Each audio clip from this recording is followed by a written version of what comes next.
we mentioned the case that when we have non-conservative transport, then we have to worry about retardation attenuation. Attenuation means that the concentrations are less, and retardation means that they arrive later.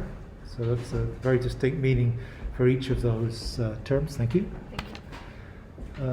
And so for non-conservative species for which we have natural gradient tracer tests, we can come up with some evaluation of what the retardation factors are. And last time I guess we saw that the retardation factor in a literal sense is the velocity of the conservative plume divided by the velocity of the non-conservative. Right? It's just the ratio of these two lengths. So this is the velocity, how far the conservative plume has gone. This is how far the non-conservative plume has gone for two different compounds. And so the ratio of the larger number divided by the smaller number must be a higher velocity, and in a given time it's traveled a longer length. So this is also equal to the ratio of the lengths. Conservative. Non-con and con. And so very straightforward. It's exactly the same as the chromatographic effect that you see when you put filter paper into water, into food dye, and you get separation of different colors at different rates come up the filter paper, if you've done that high school type experiment. This is just chromatographic differentiation. And so that's our view of what we'd like to figure out. We know that I don't really want to do it. We know that the retardation coefficient is just equal to a number which is the bulk density of the aquifer material divided by the volumetric moisture content, or potentially the porosity if it's saturated, and multiplied by a distribution coefficient.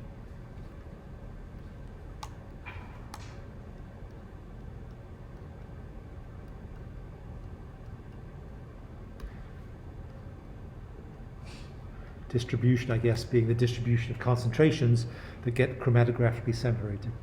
And of course, there'd be a retardation factor for each compound that's dissolved in water. Each of our benzene, ethylbenzene, toluene, etc.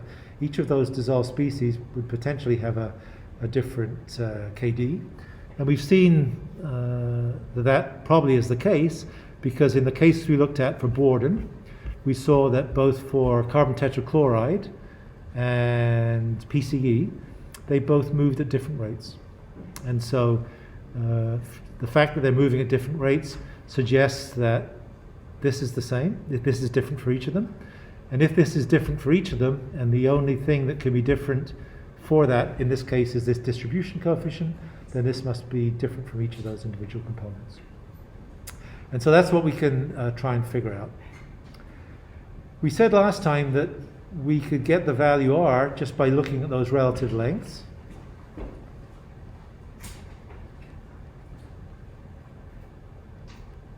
Or velocities, whichever one. But that's not always convenient for us, because we might like to figure out what the retardation coefficient is for a green field where we don't have any other information. And so it turns out for the systems that we're looking at, when we're looking at organics in groundwater, we can define some predictors of sorption. And those predictors are relatively straightforward. They're what are referred to as the octanol water partition coefficient.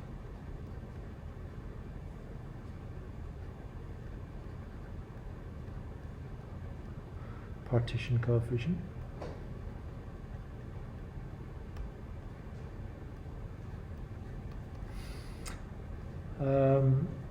And solubility. And what we use these two to define in both cases is to define, I'll write it here, is what we will call KOC, which is an organic carbon. I guess it's not. Questions? I love answering questions. No? And there's no questions ever.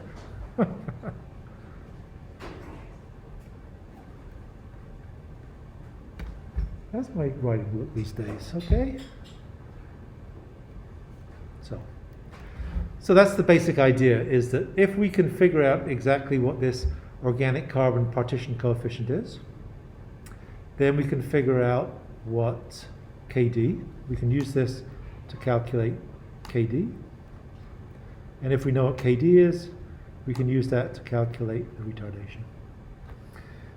If we know how to calculate retardation, then we can use that to define the arrival times of all the species according to the equations we had for the advection dispersion equation that we kind of looked at last time. We spent a decent amount of time doing that. So that's our journey today. We know we have some predictors of absorption. We're going to figure out how we can use the octanol water partition coefficient and the solubility as a predictor of the organic carbon partition coefficient. And if we can do that, then we can write, this is the punchline, the distribution coefficient is the fraction of organic carbon multiplied by KOC. That's it. All these equations are on the slides we'll look at in a sec.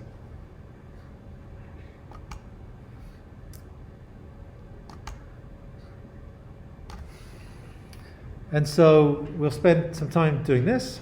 We'll talk about what happens if you have multi-components, multiple dissolved components. We have to allow for the fact that the solubility, if you have two components in solution, might be less than their free phase solubilities. And then we'll talk about mass removal rates, and we'll talk about mass in place. So we'll get through that in due course. Okay? So here's the first punchline. So this is the equation that we just looked at. And I can explain it better than these words. And the idea is that if organic carbon, which is present in sediments, is such a strong sorber, just like activated carbon in a carbon filter, then if it's present, then it might completely dominate the sorption in the aquifer. So if you have organic carbon, and if it's present at greater than 0.1%, so this is 1 in 1,000, right? Then you can assume that all the sorption that occurs in that aquifer is due to the presence of this organic carbon. And you don't have to worry about any other sorption mechanisms. And if that's the case, then we can calculate the value of KD, as I wrote on the previous page, as being equal to the fraction of organic carbon as a decimal. So this would be 0.001, 1 in 1,000, multiplied by organic carbon. So this, we're hoping that we can figure out for a bunch of different dissolved solvents. We can figure out what this number is. And if we know how much organic carbon we have this. And if we have this, we have retardation. So that's our plan for today.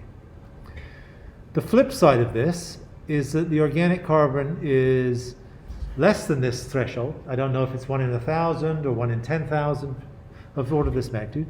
Then we can't use this process. Because using this process basically assumes that all the sorption that occurs is onto the organic carbon. It completely ignores anything that would occur onto quartz, for instance. And so if you ignore the stuff that goes onto quartz and you have no organic carbon in your aquifer, then you would predict that there's no sorption. But there would be sorption onto the quartz, and you'd miss that. And so if you use this where the organic fraction is really low, really very low, then you would underestimate sorption because you'd assume there's no sorption on the quartz. So that's the threshold you have to figure out.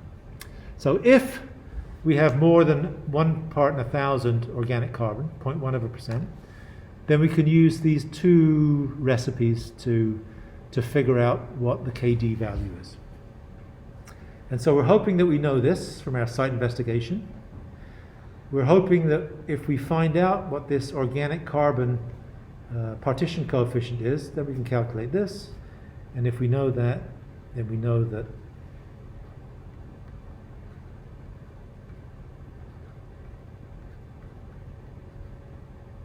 we have retardation coefficient. Right? This is basically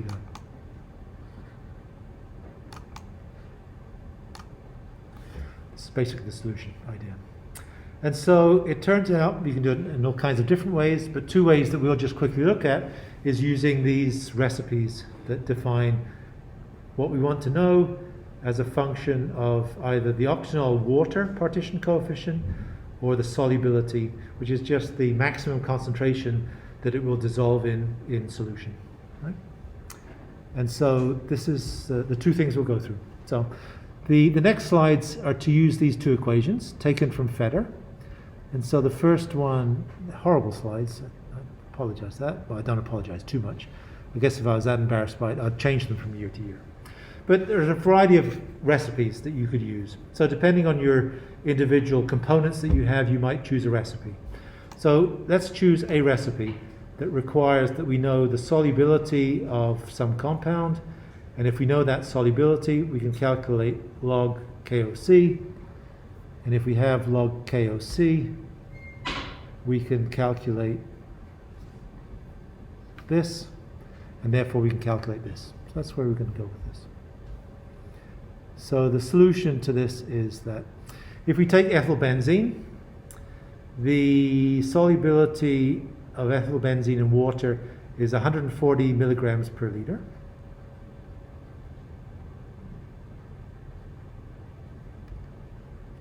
This number here. And so if we're using this equation and we have a value of the solubility, then we just have to manipulate it in an appropriate way. So this is that equation written out. You had before. We know that the value of the solubility is 140. And so we know that the log of 140 is something a bit more than 10 to the 2, right? 10 to the 2 would be 100. 10 to the 3 would be 1,000. So this is equal to 10 to the 2.15.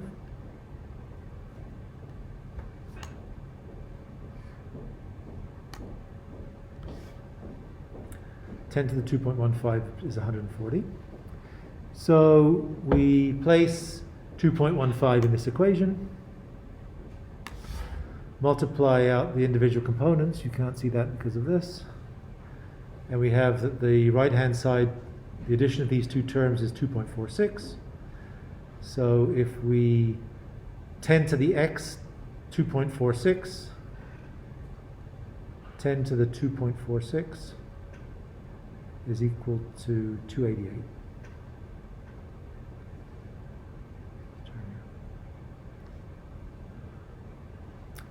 And so the value of KOC is equal to 288 milliliters per gram. And that's our final result.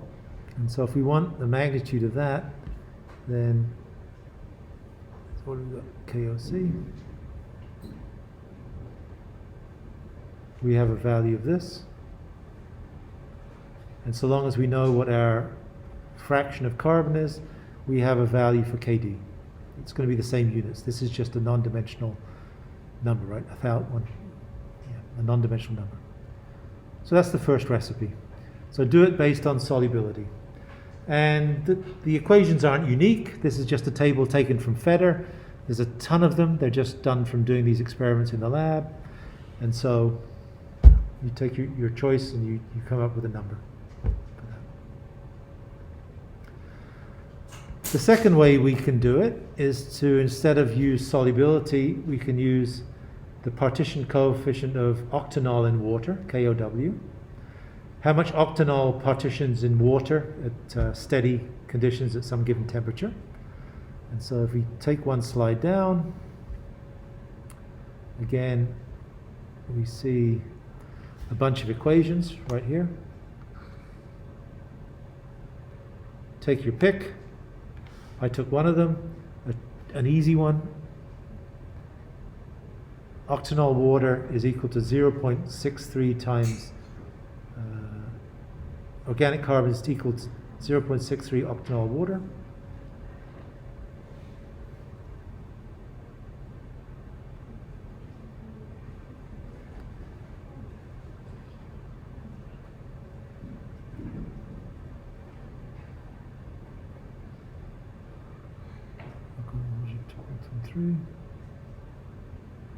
Where's the 2.13 come from?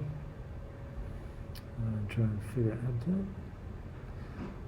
Log KOW is 2.13. Where's it? For benzene, this is log KOW.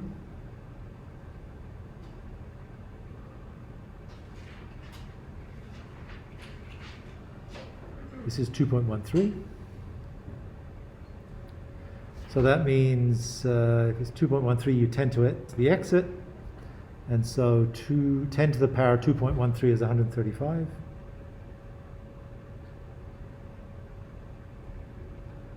That's all this is, or 2.13 rather. And if we throw this value of 135 milligrams per liter into this previous expression that we had at the top of the page, this expression here,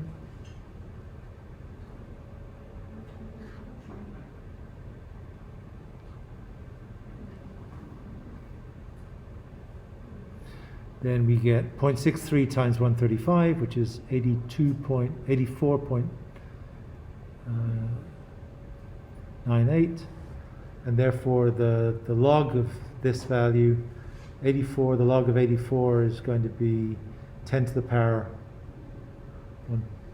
This is 10 to the power 1.92. 10 to the power 2 would be 100, less than 100. 10 to the power 1 would be 10, etc. So the magnitude of the logarithm of organic carbon is that, or the value of KOC is this. And so if you go back into this result here,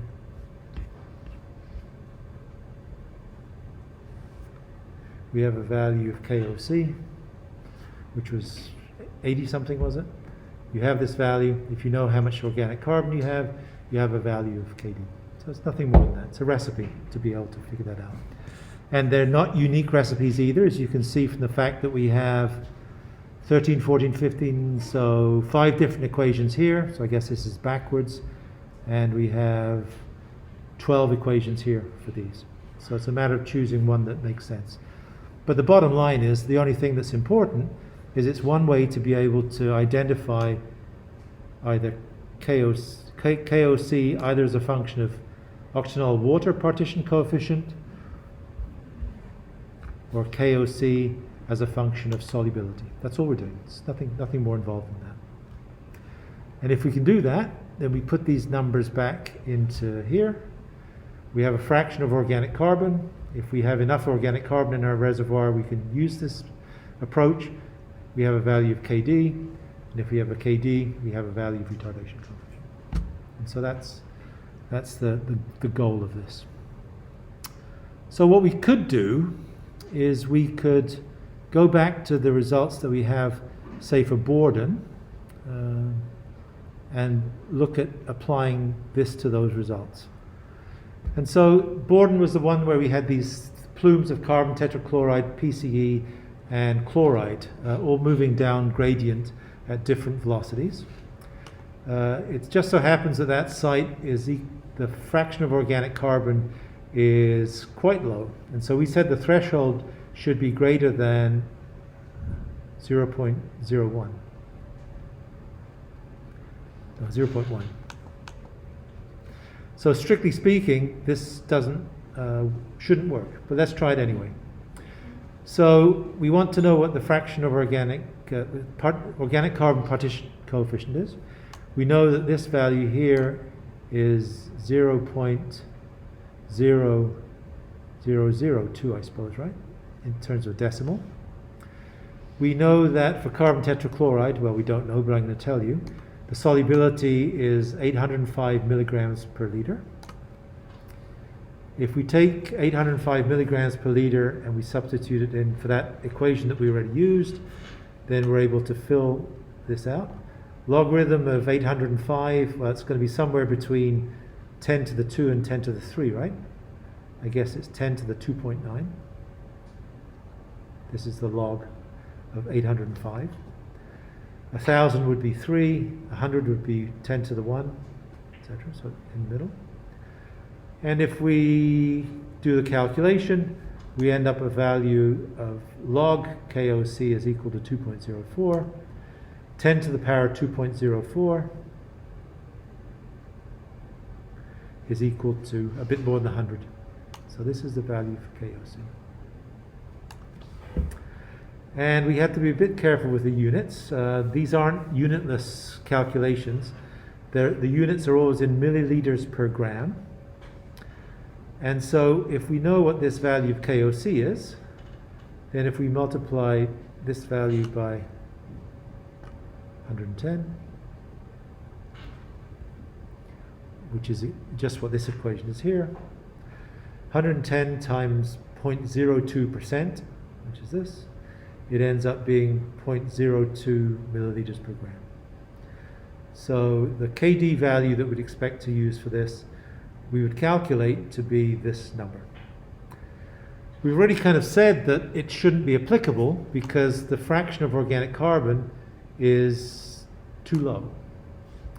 So why don't we check it against the results that we have for this experiment where we already had a value calculated. I don't think we looked at it in class, but we can do this calculation on the plume. So let's go back to the plume that we had.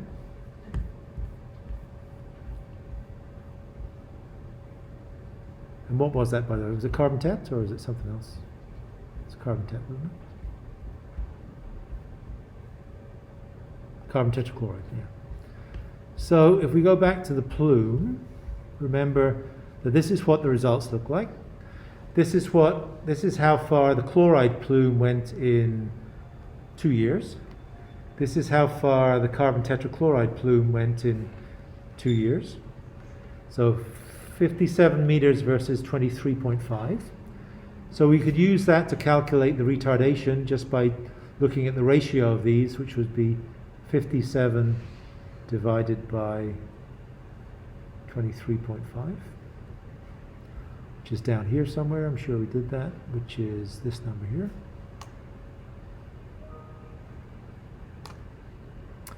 And so what we could do, since we know the value of retardation, so we have the value of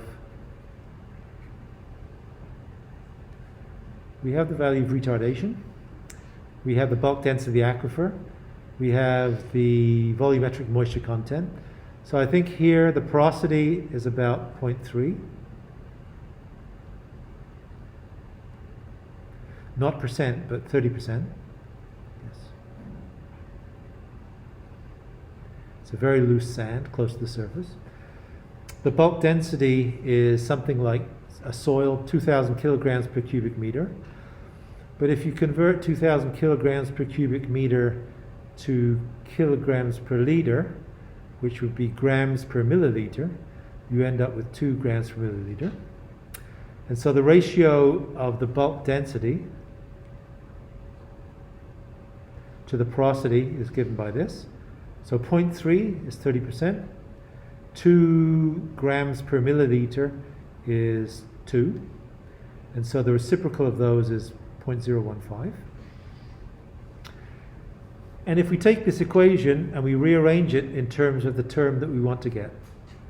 So the term we want to get is KD. So what would we do? I guess we would subtract off 1 to the left-hand side, and we divide both sides through by density divided by divide by density and multiplied by volumetric moisture content. So this is just that equation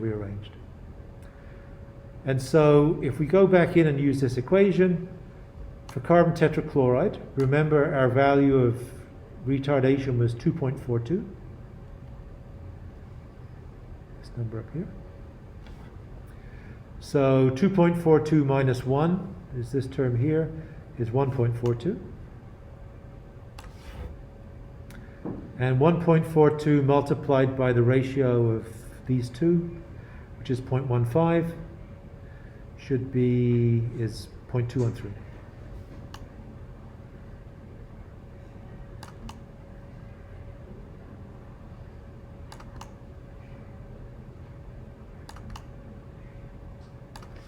So this is equal to 0.213 milliliters per gram.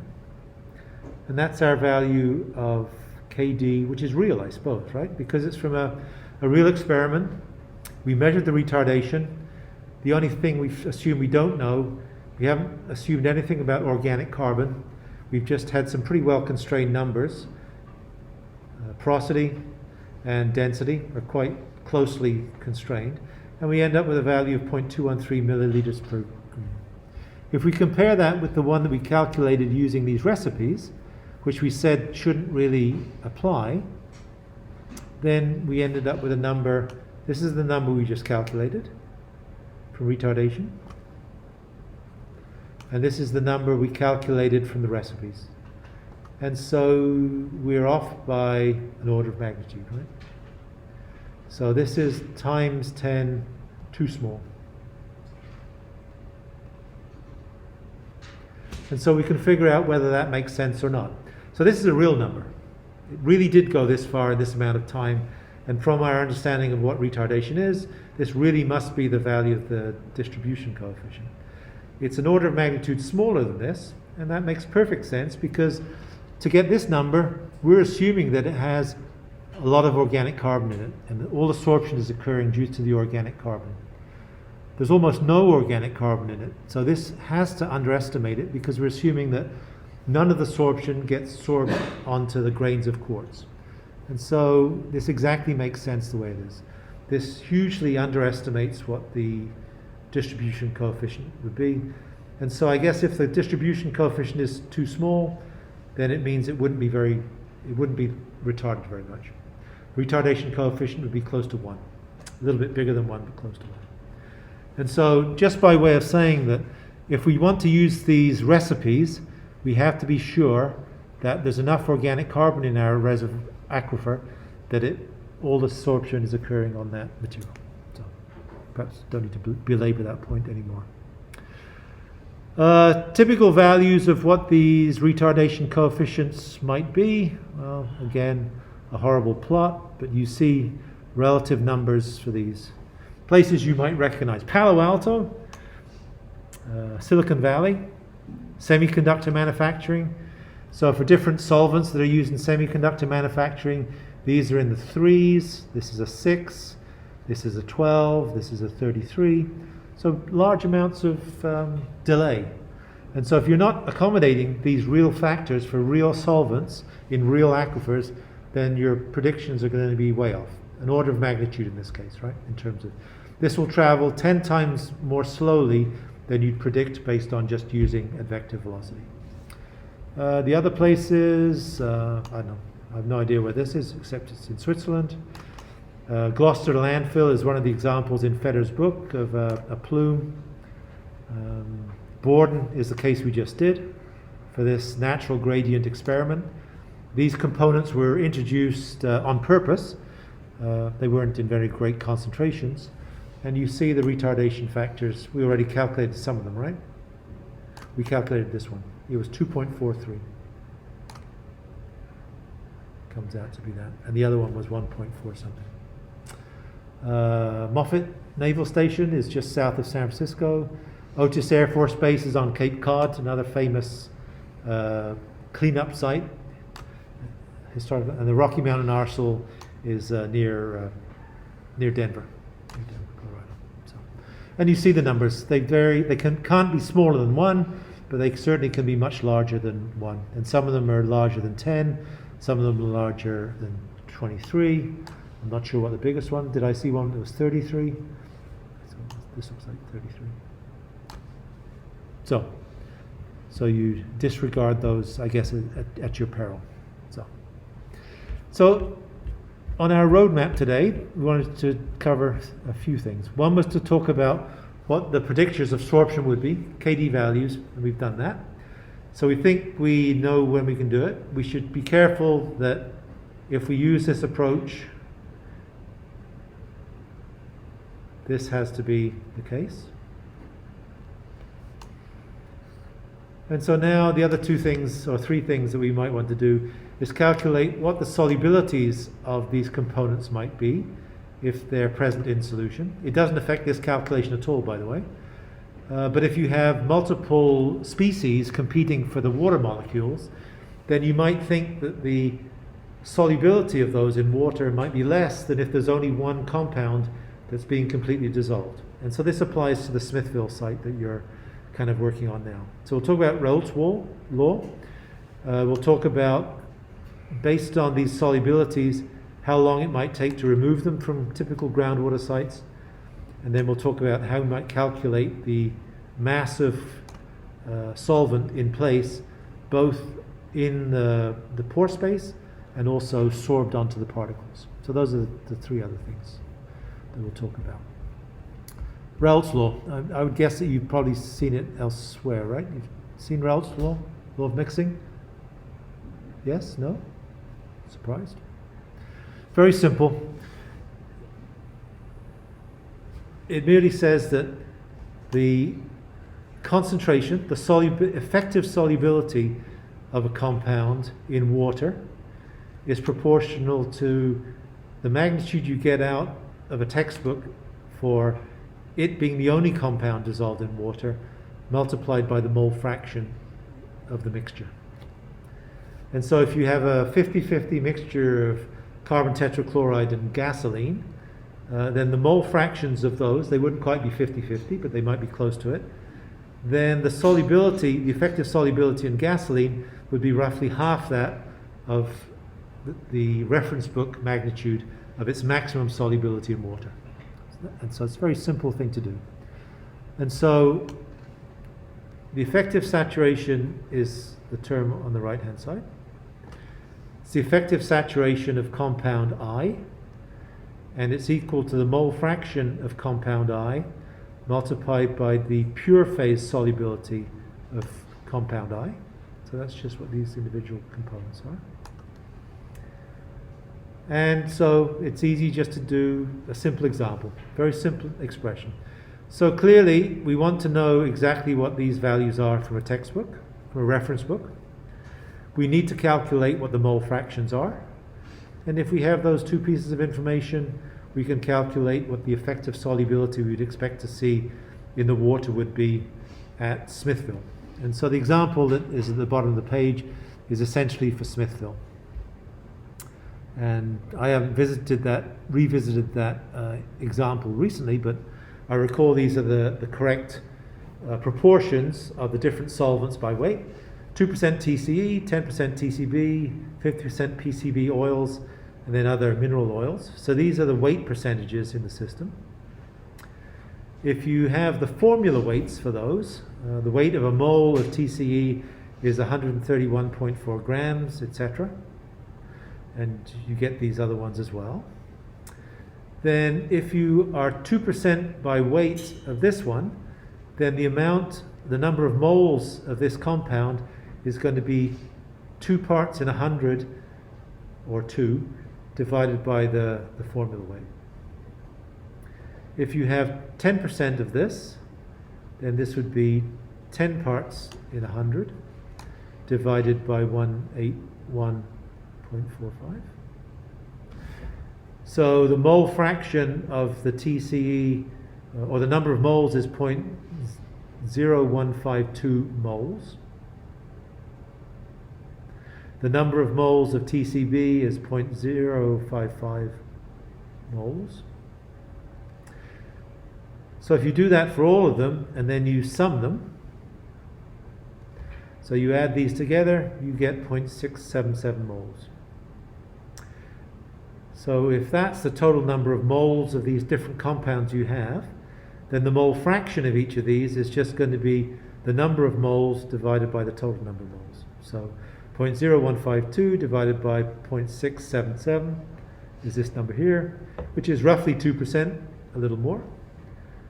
This one would be 0.055 moles out of a total number of 0.677, which is a little less than 10%, 8.12%.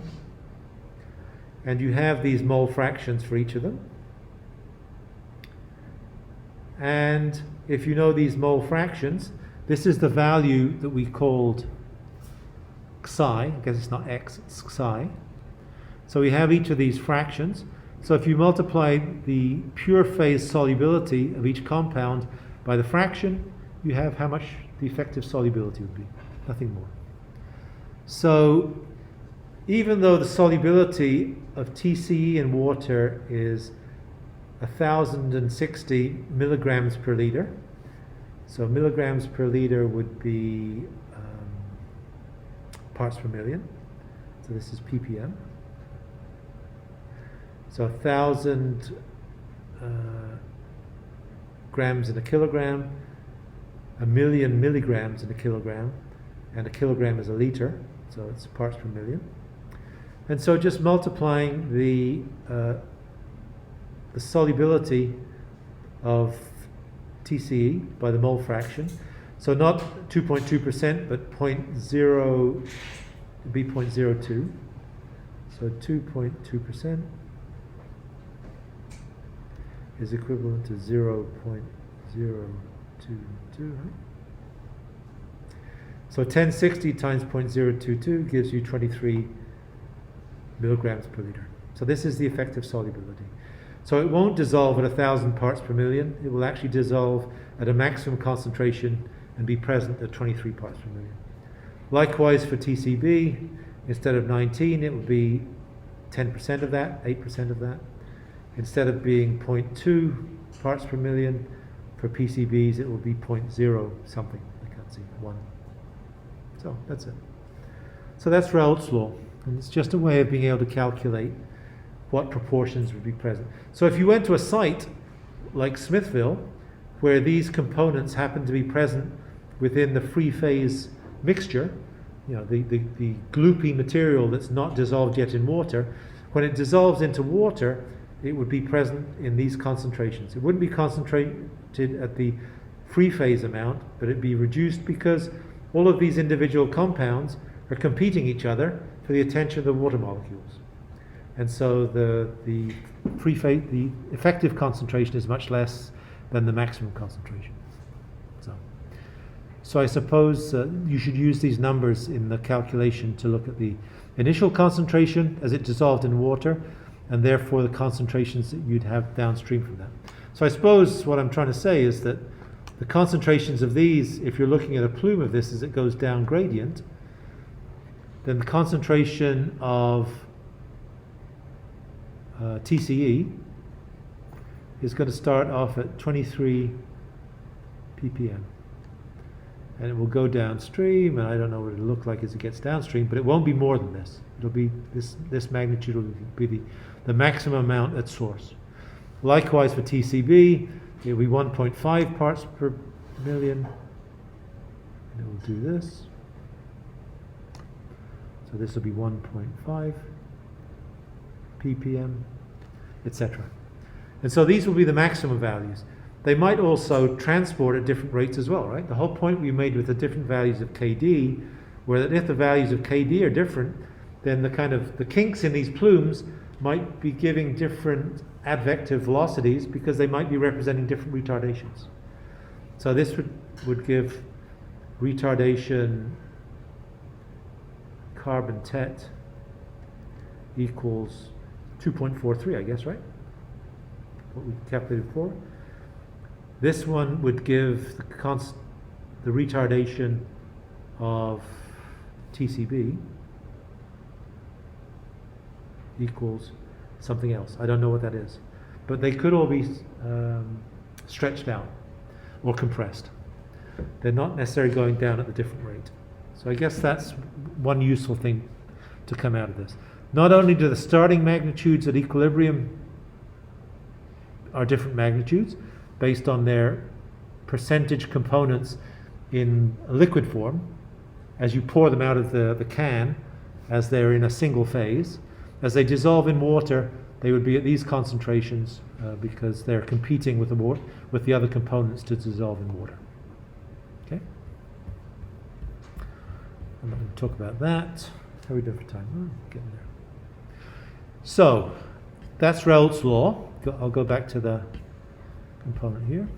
So the two other things that we might want to talk about is, so now we know what the concentration rates are at equilibrium. So we know what the effective solubilities are. And so now this is the solubility we should use if we're doing the calculation.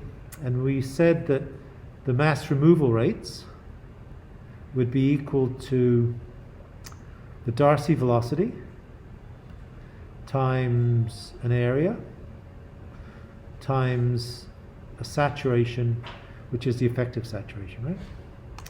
And so very simply,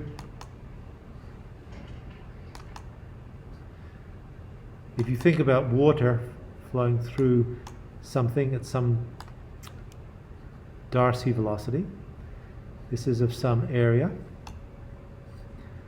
and then coming out the other side,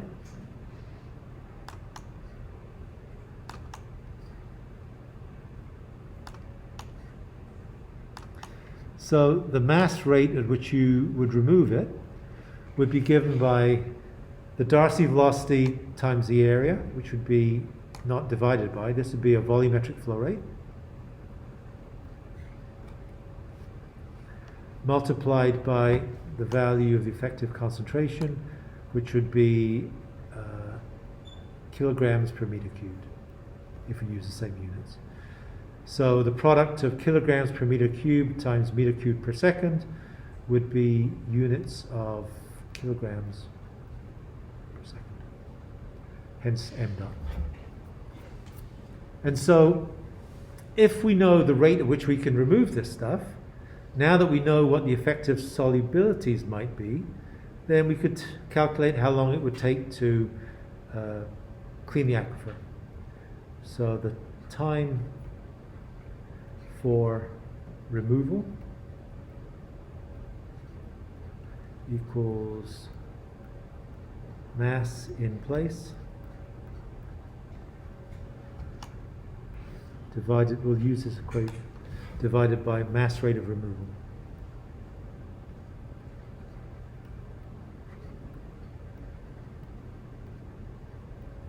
And you know this, of course, very simple. So it's just m divided by m dot. Mass, kilograms, mass per second.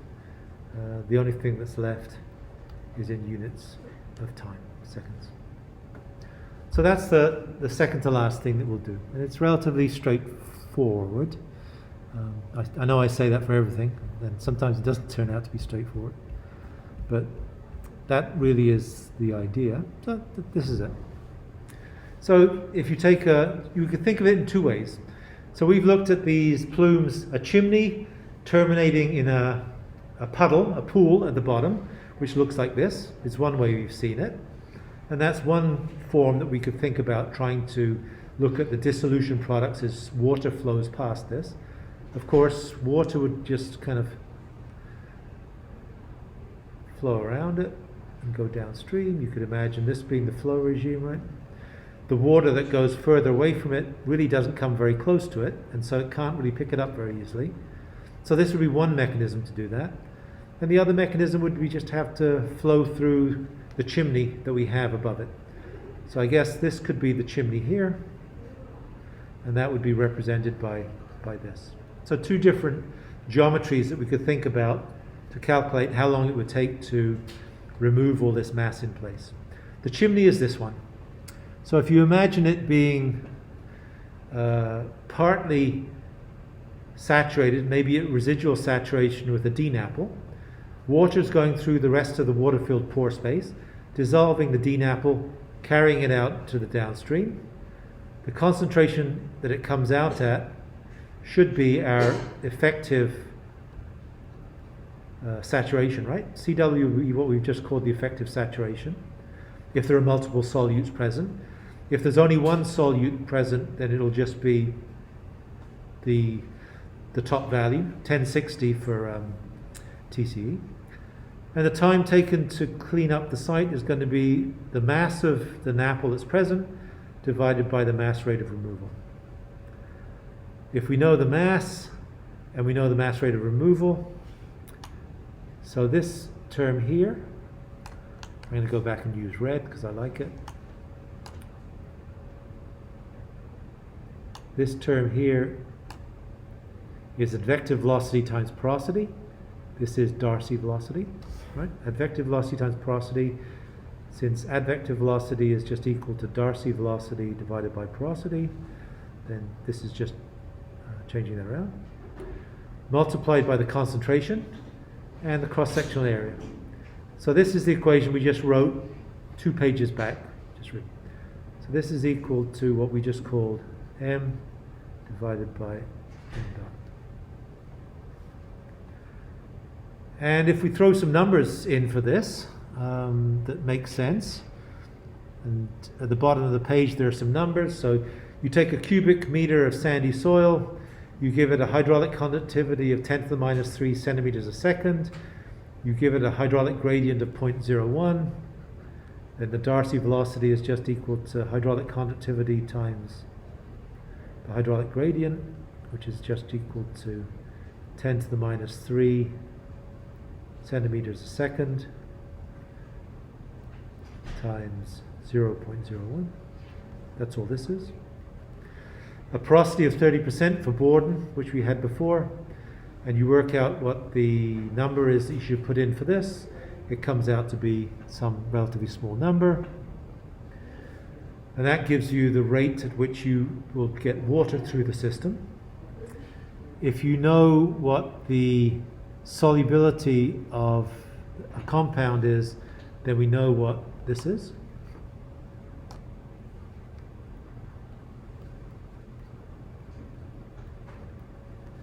It's just this here, right?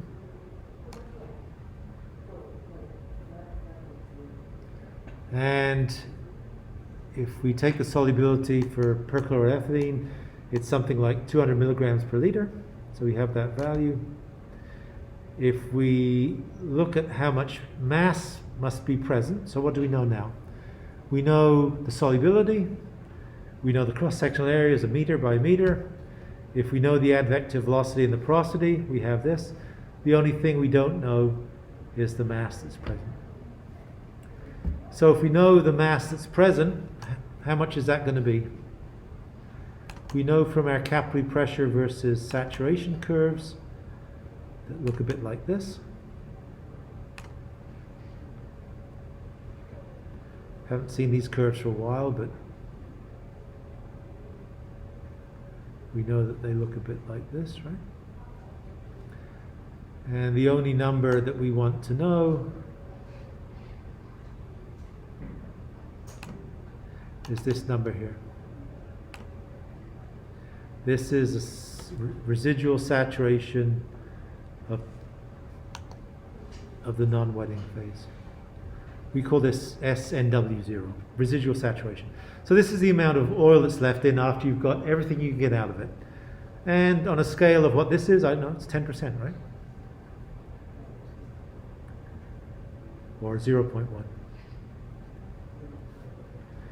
And so if we know that this is, so the mass is going to be equal to what? It's going to be equal to the volume of the aquifer times the porosity times the saturation times the density. And the volume is just 1 by 1 by 1 meter cubed for this. The porosity, I don't know, is 0.3.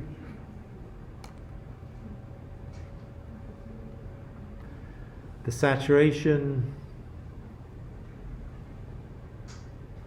have I put that down here? No, saturation is 0.1. And this density would be whatever the density of it, denser than water, which is 1.63 kilograms a cubic meter. It's in grams per centimeter, but it's the same. And so if you calculate this out here, this is the volume. I'm not going to do it. But this is the mass that's present. And so it comes out to be some number. I guess I didn't do the calculation here. But if you divide this mass for your own edification through by the mass rate of recovery, you end up with recovering things over tens of years, just because the concentrations are tiny. And so you take this solubility, free phase solubility. In this case, we've divided by 10. We'll talk about that, why we might do that later. And we come out with this number. And so it merely refers to the fact that many of these sites which were contaminated in this way are still contaminated. It's not going anyway. It's not naturally attenuating itself. It's just slowly dissolving as you place water through it. Okay. So we said that we would look at two different geometries. So this represents kind of the chimney that water is flowing through. We could also look at the pool that's present on a capillary barrier with water going around it. And a way to do that would be just to do the same thing. We could calculate the time would be equal to the mass that's present divided by the mass rate of removal, just as we've done before. And so if we have a penny-shaped puddle that's present within our aquifer, we can presumably get fluid that goes along the top side of that and fluid that goes along the bottom side of that. And if you think about what's going on, this is going to try and diffuse away from this very high concentration into the surrounding. So if you contoured this, I'm going to erase this in a second. If you contoured this for a concentration gradient, you'd have a very high concentration in the middle and reducing as you go further out. So it would look just like our kind of Gaussian profile that we've dealt before, kind of like this. Highest in the middle, and then attempting to diffuse outside in each direction to get rid of the concentration gradient. So this is X. You understand. My only point of saying that is that if you have water going past this, it will pick up the concentration that exists here. And so the rate at which you diffuse material from here into the aquifer is going to say how readily this material is available to then be carried down by the bulk motion of the water. And so the rate at which you can diffuse material from this puddle is going to control how quickly you can get it into the water stream. And so I'm going to remove what I drew because it covers.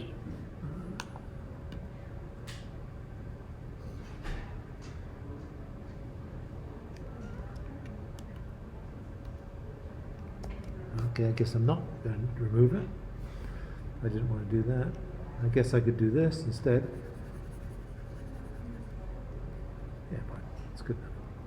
So this is the expression that gives what we've referred to as the mass rate. Mass rate per area. So this is the term on the bottom.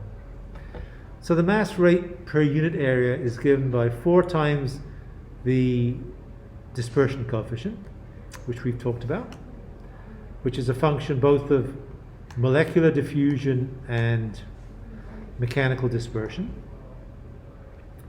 The advective velocity of the fluid that's going past it. The length of this pool, which looks like a coin in plan view. So LP is the length of this pool. The porosity of the material around it, and the solubility. And so if we have all of these geometric components, we can calculate the magnitude of the mass rate of removal, which is this is square root of the total amount to the power. This is the solubility, and this is the effective porosity. So again, just a number that comes out. But the physical process is how quickly this free phase product in this portion here diffuses into the water that's in the aquifer, and then is there carried downstream as a result of that. If you want to calculate the mass that's present in the first place, then you need to know what the mass is that's present in this, and it's just going to be the same kind of calculation. What is the mass? Mass would be equal to, mass is going to be equal to the height of the pool, HP. Don't know why I switched terminology. This term here is HP. Don't know why I've redefined it as pH. HP times porosity times saturation non-wetting zero.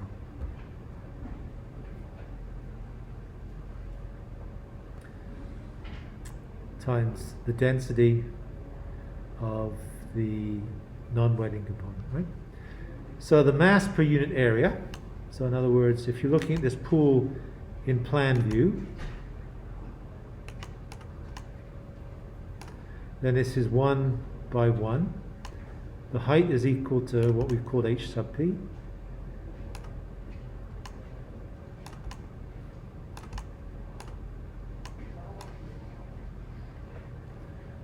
So this is the area equals 1 by 1. And so the mass that is present per unit volume is equal to the porosity times the saturation. So that's the volume of products that's present. If you multiply the volume by the mass per unit volume, you get the mass. So this is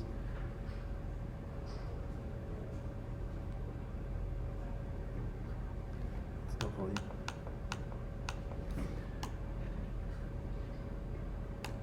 This is volume. This is volume times mass per volume. And this is per unit area. And this is times height. And so, since our calculation for the removal rate is per unit area, this is mass removal rate per unit area. So this is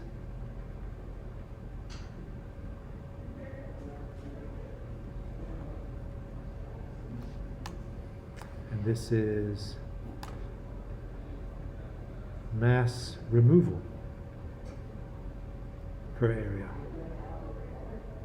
Mass removal rate. Doesn't matter, you understand this. So in other words, the time taken to remove the mass is going to be equal to the total mass that's present divided by the mass removal rate.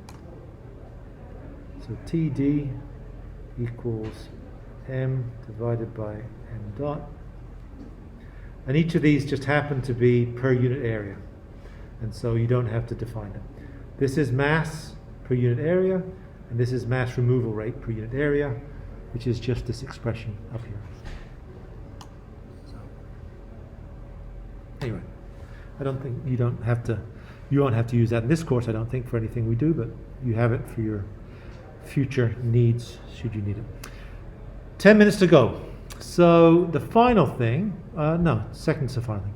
The other thing, the observation, if you looked at this calculation here, when we took the solubility, I just happened to multiply it by 10% so that it was a factor of 10 less than the full solubility. So why did I do that? Well, the reason for doing that is that if you look at these experiments, so these are experiments that are showing a lens, if you like, of TCE sitting at the bottom of an aquarium. So get a fish tank, fill the fish tank with sand, let the TCE sit in the bottom, then pour water in through the bead pack from one side to the other, and measure the concentration of the effluent fluid coming out the other side. if you look at the concentration relative to the free phase concentration, so this is TCE. So TCE was something like 1060.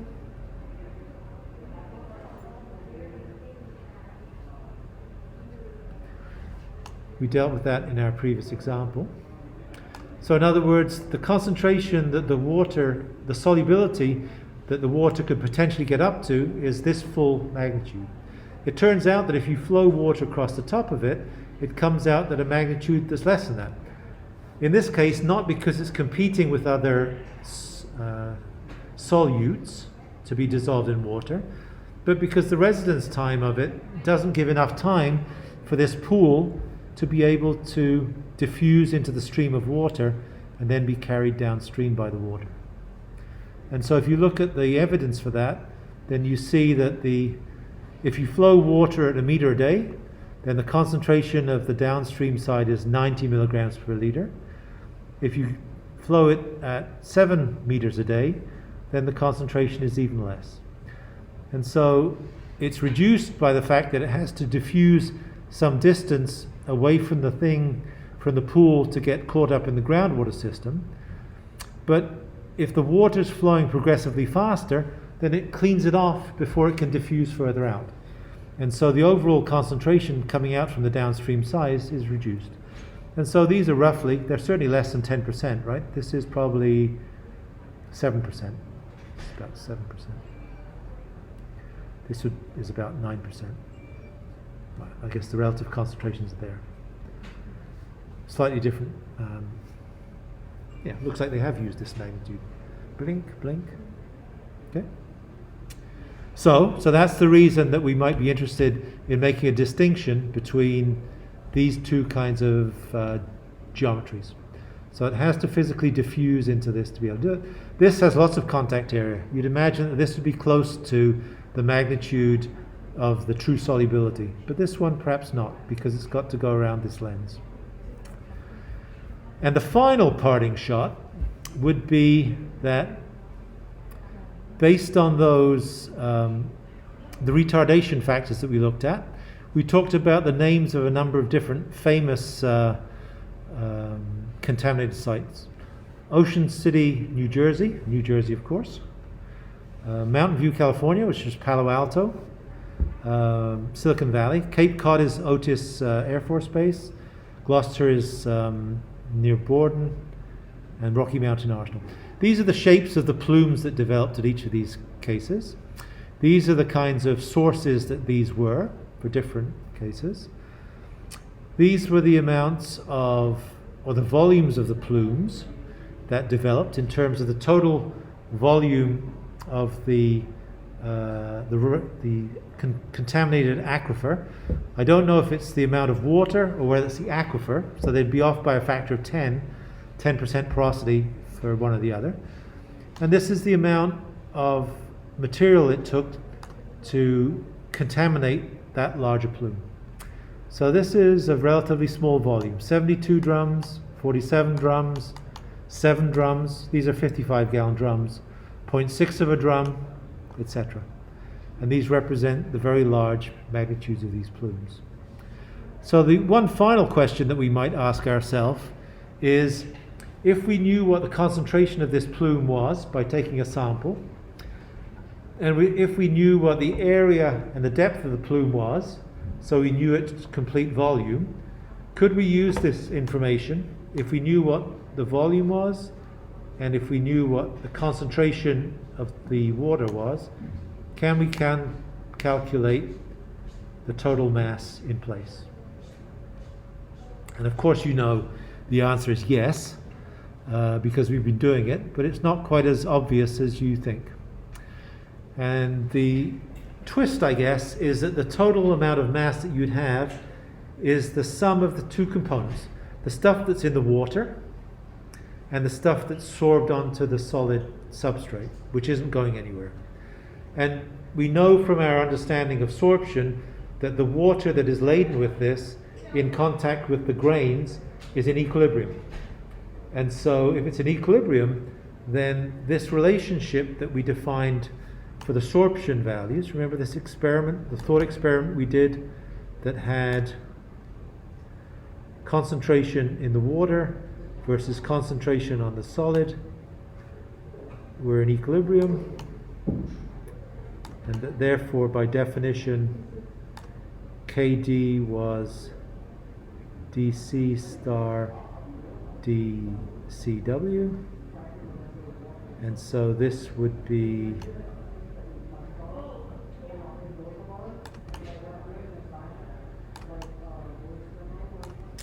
dC star, this would be KD.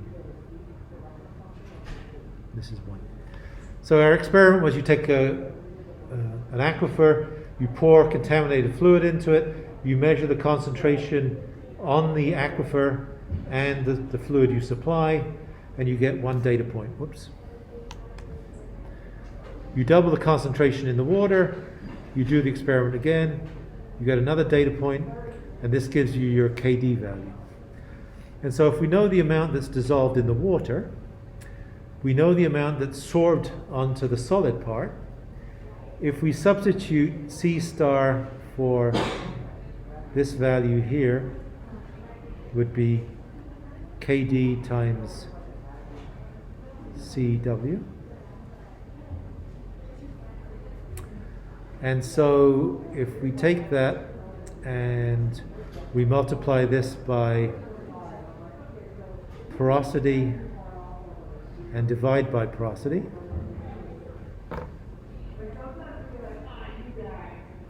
so I've just substituted C star for this, which is just this expression here, and I've multiplied both top and bottom by porosity, and then if we simplify that by doing what?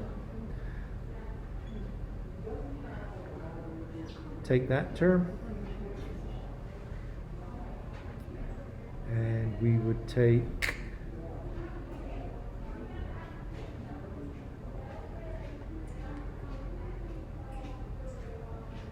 if we put those green terms together, we get MT is equal to CW N VT, which is this one,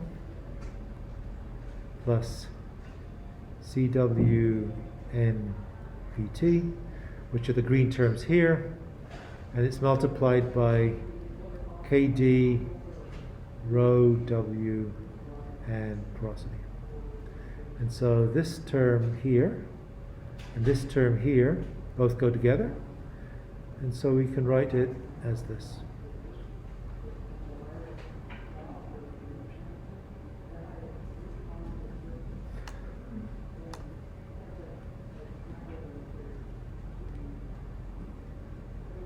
Which I think is pretty neat.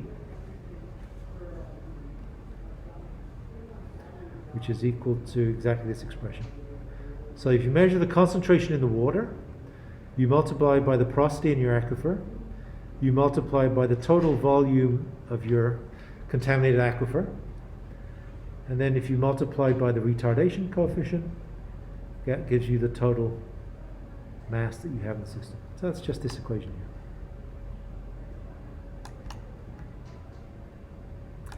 And all it's doing is it's allowing us to be able to accommodate the fact that we have some that's in the water, but we also have some that's sorbed onto the solid. They're in equilibrium with each other, and so they're related to each other by the distribution coefficient. And so if we know the distribution coefficient, we can link them. It turns out that the little manipulation that we do ends up giving us the retardation coefficient, which just turns out to be the value we multiply by. And so we've been used to using the expression that the mass is equal to the solubility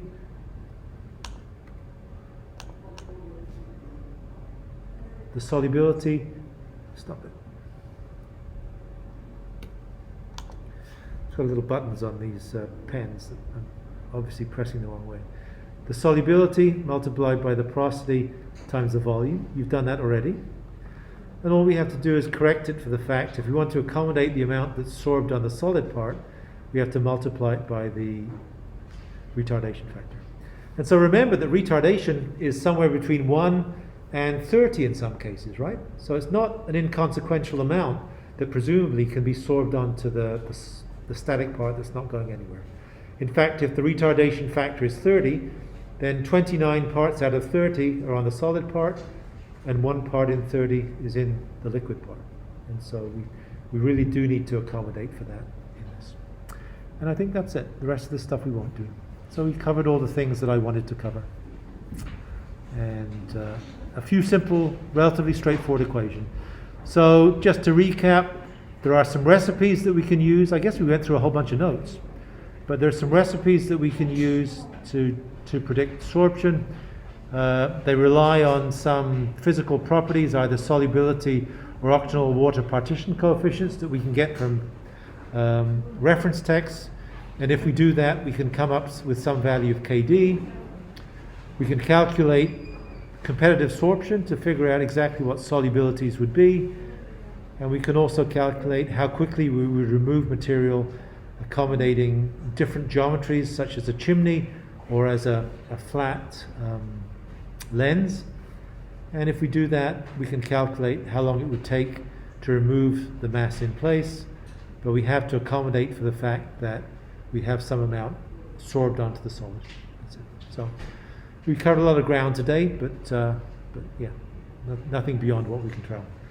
So this is topic 4. Topic 3 was transport of conservative solutes. This is transport of non-conservative solutes. We finished this. And so our last topic to cover before the break is the vadose zone, transport in the vadose zone. So we'll do that on Thursday for part 5. Okay? All right, great.